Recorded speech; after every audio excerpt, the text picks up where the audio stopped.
Allez, aujourd'hui, nous partons du côté du désert d'Arizona, car le week-end dernier se déroulait le Javelina 100, un sunrise très réputé outre-Atlantique, un ultra-trail unique au cœur du désert d'Arizona, donc avec un thème bien particulier, la plus grande fête d'Halloween du trail running. Alors, c'était la fête, certes, mais vous savez qu'Halloween est une grande fête très populaire aux États-Unis. Mais c'était aussi la fête au chrono. Et le week-end dernier, les athlètes ont parcouru 5 boucles à travers le McDowell Mountain Regional Park, chacun dans l'espoir de décrocher un précieux golden ticket pour la Western State 100 qui se déroulera en juin 2025. Et c'est pas pour rien si je vous en parle aujourd'hui. On a eu droit une nouvelle fois cette année à un ultra qui a vu l'édition la plus rapide depuis sa création. Allez, on ne tarde pas, générique.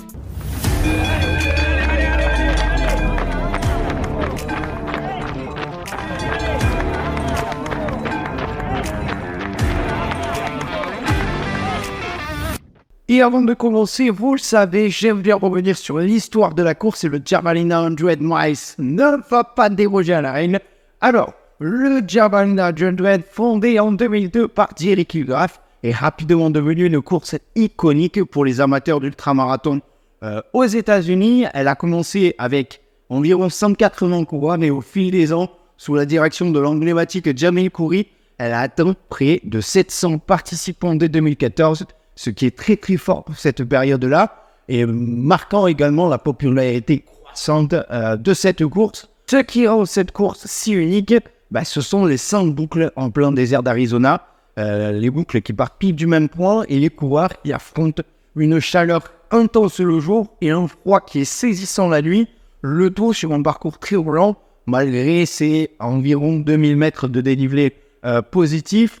Et comme l'événement est organisé durant le week-end d'Halloween, l'ambiance est aussi festive que compétitive, avec des participants costumés et des prix décalés comme celui du meilleur costume, des costumes parfois très drôles, des chansons avec des paroles quelque peu décalées, et dans la continuité du folklore, un événement qui est Rated R, qui signifie tout simplement qu'il est interdit aux mineurs. Voilà, tout un folklore qui font de cette course une grande fête, mais qui, paradoxalement, est aussi une course qui attire un nombre croissant de coureurs élites. Pour preuve, en 2016, le Javelina 100 a même fait partie du Ultra Trail World Tour, soulignant son importance dans le monde des courses d'ultra. Voilà pour cette petite présentation. Allez, on passe aux résultats et commençons avec la course féminine, où le suspense était vraiment au rendez-vous. Moins d'une heure séparait les 5 premières concurrentes dans ce qui restera comme une des émissions les plus rapides de l'histoire de la Javelina. En tête, Riley Brady qui termine la course en 14h19, réalisant le 2e meilleur temps jamais enregistré ici. C'est impressionnant, surtout pour quelqu'un qui connaît bien le parcours. Brady avait terminé seconde en 2022 avec un temps de 14h45 et 3e en 2023. Mais Brady n'était pas seul. Anna Allgood arrive seulement à 19 petites minutes derrière avec un chrono de 14h38, décrochant elle aussi son golden ticket pour la Western l'année prochaine. Son temps devient le 5e le plus rapide de l'histoire de la course. Et enfin, Lauren Puretz, qui termine en 15h, gagne la 3e place, juste devant Erin Clark, seulement 2 petites minutes derrière elle. Et pour elle aussi, le chrono était très rapide. Les temps de Puretz et de Clark rejoignent le top 10 historique de cette course au niveau des chronos et des records. Donc voilà, un top 5 féminin qui est assez impressionnant avec des chronos toujours plus rapides. Et vous allez voir, chez les hommes, c'est à peu près pareil. On passe maintenant au classement masculin avec un nouvel exploit signé David Rauch. Lui qui est en pleine au bout après son record impressionnant sur Leadville. Il y a à peine 2 mois. Rauch remporte le Javelina en 12h45 minutes. Rendez-vous compte la vitesse, 12h45 pour boucler les 160 km.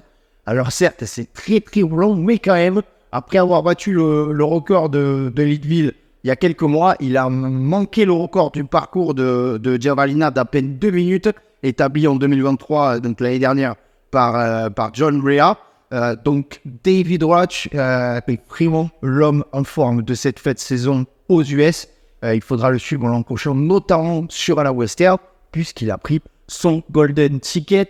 Juste derrière, Jeff Mogavero franchit la ligne en 12h54, le troisième meilleur chrono jamais enregistré sur Javelina, décrochant lui aussi son ticket d'or pour la Western State. Derrière eux, Dan Green améliore sa quatrième place de 2023 en décrochant la troisième place avec un chrono de 12h58. C'est désormais le sixième meilleur temps de l'histoire pour cette course. Donc un top 3 masculin encore monstrueux avec des chronos qui s'affolent aussi chez les hommes. Une course d'anthologie avec de nombreux records personnels, des chronos parmi les meilleurs de l'épreuve. Et c'est pas la première fois qu'on voit ça ces dernières années. Preuve une nouvelle fois que le plateau se densifie et le niveau monte de plus en plus sur Ultra. D'ailleurs, ça me permet de vous poser une question. Pensez-vous que le niveau sur Ultra va encore augmenter dans les années qui arrivent ou allons très rapidement atteindre les limites?